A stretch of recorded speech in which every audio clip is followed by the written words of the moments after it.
This is Max and Mia podcast.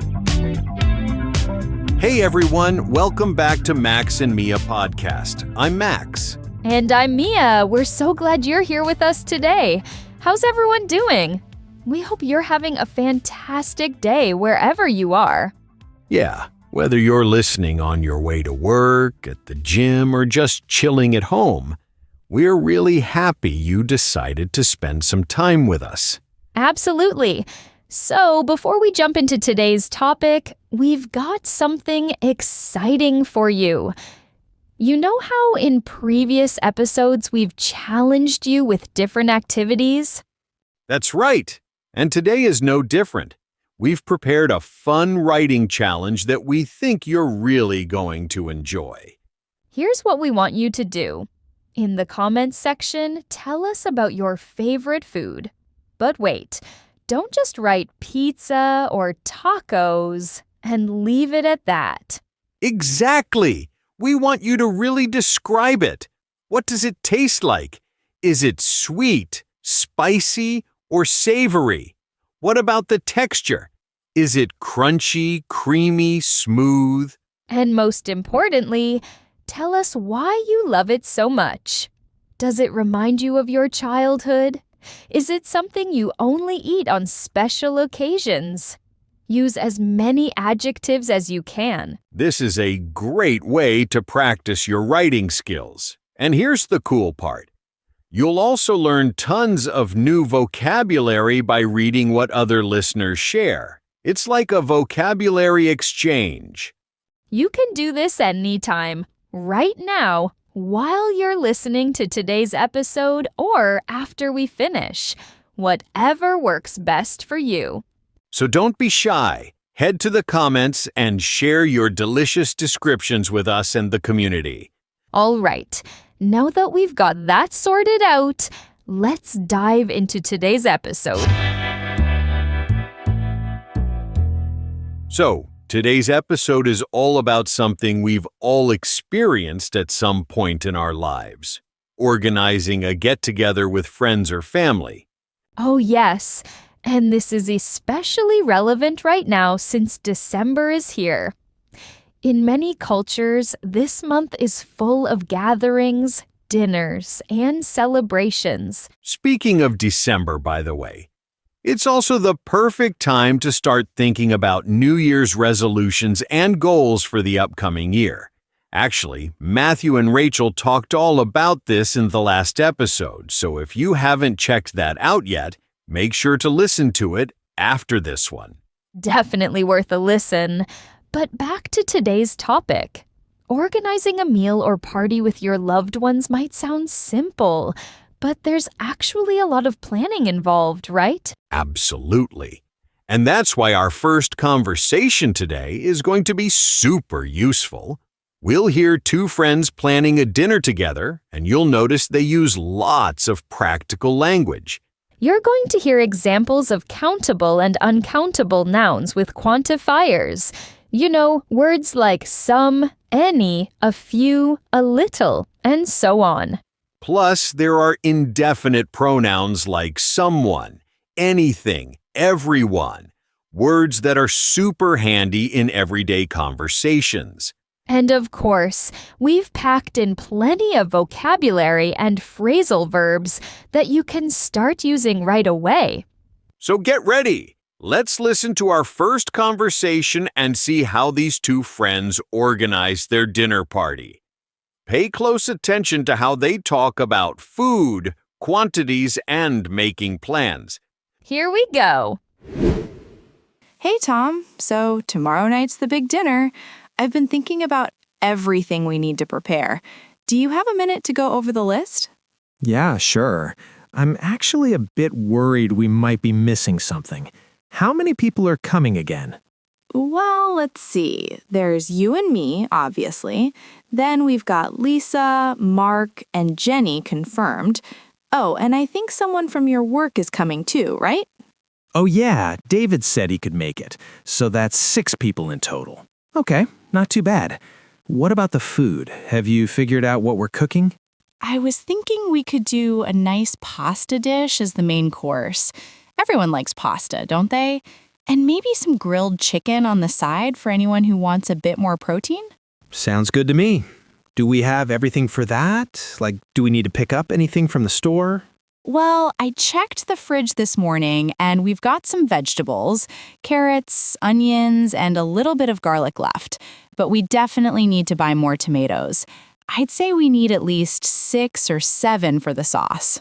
Right. And what about the pasta itself? How much do we have? There's only one package in the cupboard, and I don't think that's enough for 6 people. We should grab a couple more boxes just to be safe. Oh, and we're completely out of olive oil, so that's essential. Got it. I'll write that down. Anything else? Yeah, let me think. We need some fresh basil to make the sauce taste really good. And maybe we could get a few lemons too. They're great for squeezing over the chicken. Perfect. What about drinks? I mean, we can't just serve water, right? True. I think we should get a couple of bottles of wine, red and white, so everyone has options. And maybe some juice or soda for anyone who doesn't drink alcohol. Good idea. Oh, and speaking of drinks, do we have enough glasses? I feel like last time we ran out and someone had to drink from a mug. Yeah, that was embarrassing. I think we're okay now, though. I borrowed a few glasses from my sister last week, so we should have plenty for everyone. Awesome. Now, what about dessert? We can't forget about that. Oh, I'm so glad you brought that up. I was thinking we could make something simple, maybe a chocolate cake. Everyone loves chocolate, and it's not too difficult to bake. That sounds delicious. Do we have all the ingredients, like flour, sugar, eggs, and stuff? We've got some flour and sugar, but I'm not sure if it's enough. And we definitely need eggs. I used the last ones for breakfast this morning. We'll need at least 4 or 5 for the cake. Okay, I'll add those to the list. What about butter and chocolate? We have a little butter in the fridge, but not much. And yeah, we need to buy chocolate for sure. Maybe a couple of bars. Oh, and some cocoa powder would be nice too. This list is getting pretty long. Should we split up at the store to save time? That's actually a great idea. You could pick up the drinks and the ingredients for the cake, and I'll handle the vegetables, pasta, and everything for the main course. Perfect. Oh, one more thing. Should we get any snacks for when people arrive? You know, something to munch on while we're finishing up the cooking? Oh, yes, definitely. Maybe some cheese and crackers, and we could slice up a few vegetables with some dip. Nothing too fancy, just something light. Sounds perfect. I think we could also get a bag of chips or something, just in case anyone wants more options. Good thinking. All right, I think we've covered everything. Let me just double check. We need tomatoes, pasta, olive oil, basil, lemons, wine, juice, eggs, butter, chocolate, cocoa powder, cheese, crackers, and some snacks. Wow, that's quite a bit. But you know what? I think it's going to be a fantastic evening. Everyone's going to love it. I really hope so. I'm excited. It's been a while since we've had everyone together like this. Me too. Okay, so shall we head to the store around 4 o'clock this afternoon? That way we'll have plenty of time to prep everything tonight. Perfect. See you at 4 then. See you later.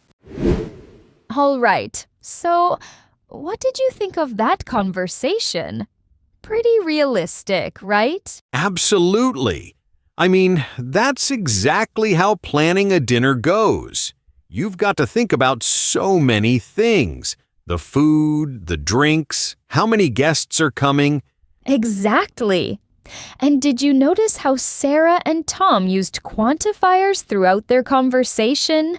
Things like a little bit of garlic, a couple of bottles, some vegetables. These are super important when you're talking about amounts. Right. Especially when you're dealing with uncountable nouns like water, butter, or olive oil. You can't say 2 butters, so you need words like some or a little to express quantity. Now, here's a question for all of you listening. Were you able to catch the indefinite pronouns in that conversation? Yeah, words like someone, everyone, anyone, something, everything, and nothing. These little words are everywhere in natural English, and they make your speech sound much more fluent. Exactly. For example, Tom said someone from your work is coming, and Sarah mentioned something to munch on. These pronouns are incredibly useful when you're not being super specific about who or what you're talking about. And honestly, when you're organizing any kind of event, whether it's a dinner party, a birthday celebration, or just a casual get-together, this kind of vocabulary is essential. Couldn't agree more. All right, so now let's move on to our second conversation of the day. Ooh, this one's going to be really helpful, especially if you're doing any holiday shopping right now. That's right. This conversation takes place in a store, and it's all about finding the perfect gift for someone special. But here's the thing. It's not just about walking into a shop and pointing at something. No. You need to describe the person you're buying for. Ask about sizes, find out about their preferences, their style. Exactly. And the shop assistant will probably ask you tons of questions to help you find just the right item. So you'll hear loads of useful vocabulary for describing people, talking about clothing sizes, colors, styles, and much more. This is the kind of conversation that'll really come in handy if you ever find yourself shopping abroad or helping someone choose a gift. So get ready. Let's listen to our second conversation and see how it all unfolds. Here we go. Good afternoon. Welcome to Stellar Gifts. Is there anything I can help you with today? Hi, yes, actually. I'm looking for a present for my sister, but I'm honestly a bit lost. I have no idea what to get her. Don't worry, that's what I'm here for. Let me ask you a few questions to help narrow it down. First of all, how old is your sister? She just turned 28 last month. She's really into fashion and staying active, if that helps. Oh, perfect. That gives me a much better idea. Is this for a special occasion or just because? It's for Christmas, actually. I always struggle to find something meaningful, something she'll actually use and appreciate. I totally understand. So when you say she's into fashion, what's her style like? Is she more casual and sporty, or does she prefer elegant and dressy outfits? I'd say she's somewhere in between. During the week, she wears a lot of comfortable clothes, jeans, nice sweaters, that sort of thing. But on weekends, she likes to dress up a bit more when she goes out with friends. Got it. And what about colors? Does she have any favorites, or are there colors she tends to avoid? She loves earth tones. Browns, greens, beige. Oh, and she wears a lot of black, too. But she's not really into bright colors like pink or yellow. Excellent. That's really helpful. Now, what's your budget for this gift? That way I can show you options that fit what you're looking for. I'm thinking somewhere between 50 and 80 pounds. Is that reasonable? Absolutely. We have plenty of beautiful items in that range. Based on what you've told me, I have a few ideas. Since she's active, what about a stylish gym bag or perhaps a nice water bottle? We have some gorgeous stainless steel ones that keep drinks cold for hours. She already has a gym bag that she really likes, and I think she's got a water bottle too. What else do you have? Fair enough. What about accessories? We have some lovely scarves that just came in. They're super soft, made from a blend of wool and cashmere, and they come in those neutral colors you mentioned. Oh, that could work. She does wear scarves quite often, especially this time of year. Can I see them? Of course. Let me grab a few for you. We have this beautiful olive green one and this cream-colored one with subtle patterns. They're both really versatile and go with almost anything. Wow, these are really nice. The quality feels amazing. How much are they? These are 65 pounds each. A bit of an investment, but they're definitely worth it. They'll last for years if she takes care of them properly. That's right in my budget. I'm really tempted by the green one, but let me think for a second. Do you have anything else you'd recommend? I just want to make sure I'm choosing the best option. Of course, take your time. Another idea, since you mentioned she likes to dress up on weekends, what about jewelry? We have some beautiful minimalist pieces that are very trendy right now. Ooh, I hadn't thought about that. What kind of jewelry? Well, we have delicate necklaces, elegant bracelets, and some stunning earrings. Everything is hypoallergenic, so it's safe for sensitive skin. Does your sister wear much jewelry? Yeah, she does. She usually wears simple, understated pieces. Nothing too flashy or chunky. Then these would be perfect for her.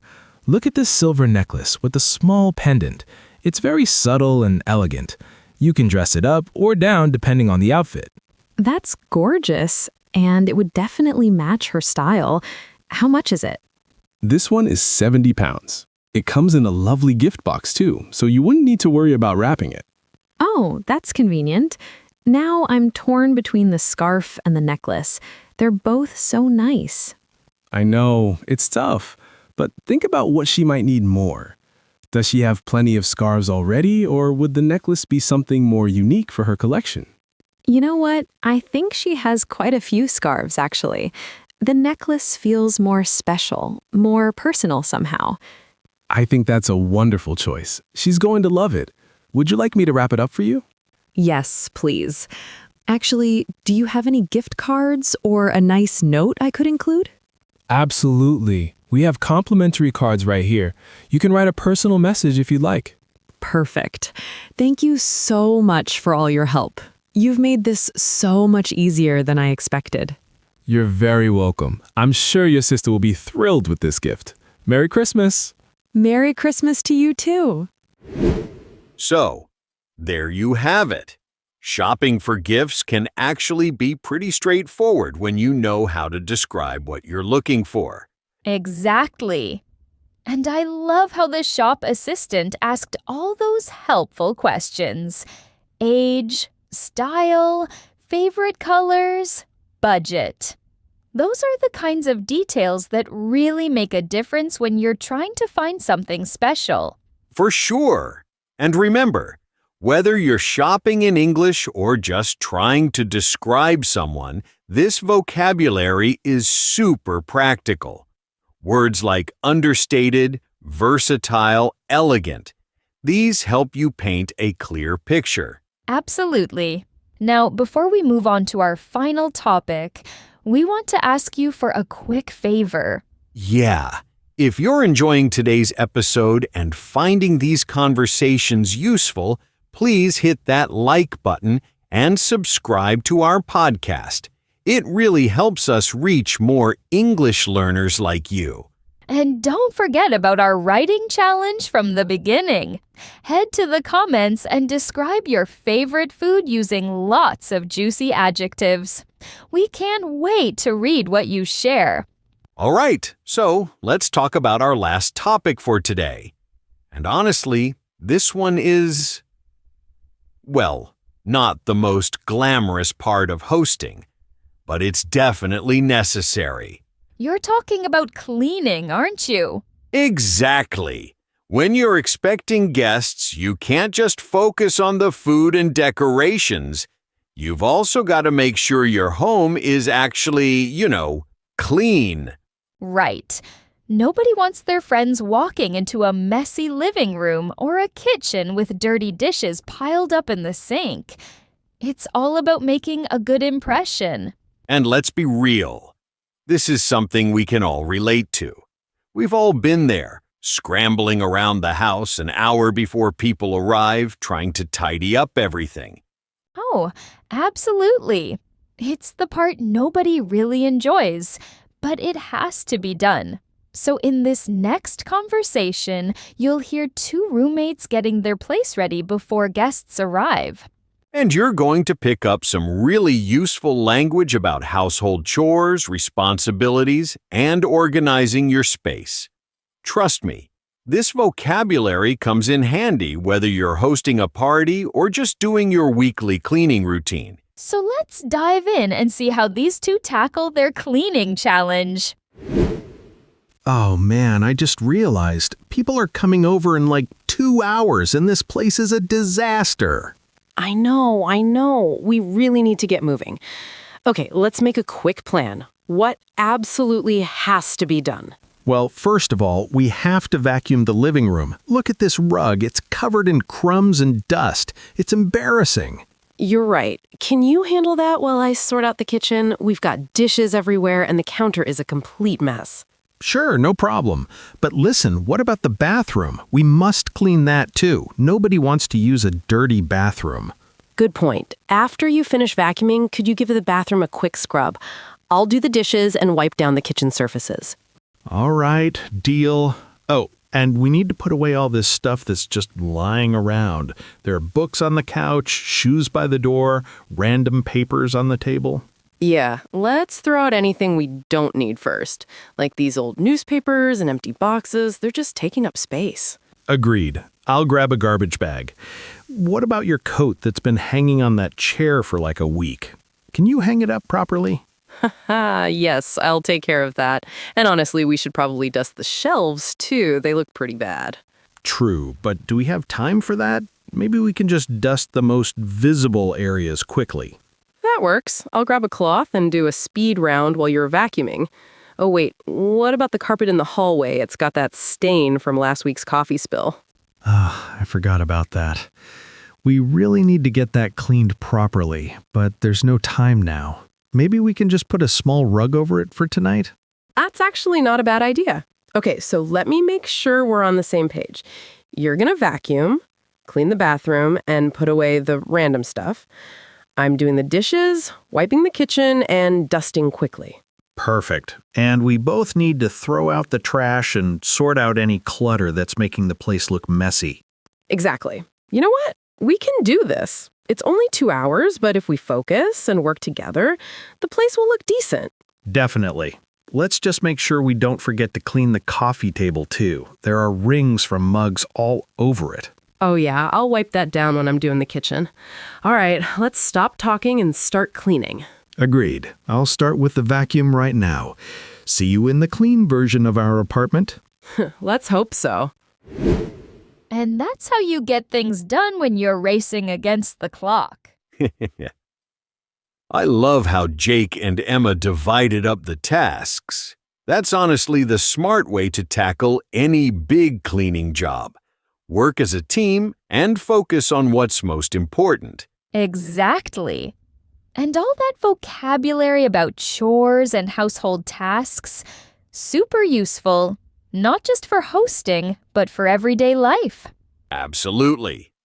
Well, that brings us to the end of today's episode. Thanks so much for sticking with us through all 3 conversations. We really appreciate you being here. Whether you listened straight through or took breaks, we're just glad you spent this time with us. And hey, learning a language isn't always easy. There are moments when it feels tough or frustrating. But every conversation you listen to, every new word you pick up, it all adds up. That's the thing, right? Progress isn't always dramatic or obvious, but it's happening. You're building something real, one episode at a time.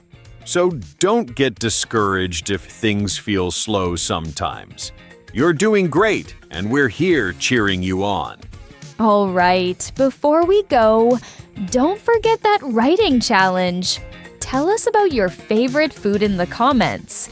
We genuinely want to read what you write. Yeah, and if you enjoyed this episode, share it with a friend who's also learning English. It helps them and it helps us too. Perfect. Well, that's all from us today. I'm Mia. And I'm Max. Thanks for listening, and we'll catch you in the next episode. See you soon. Bye, everyone.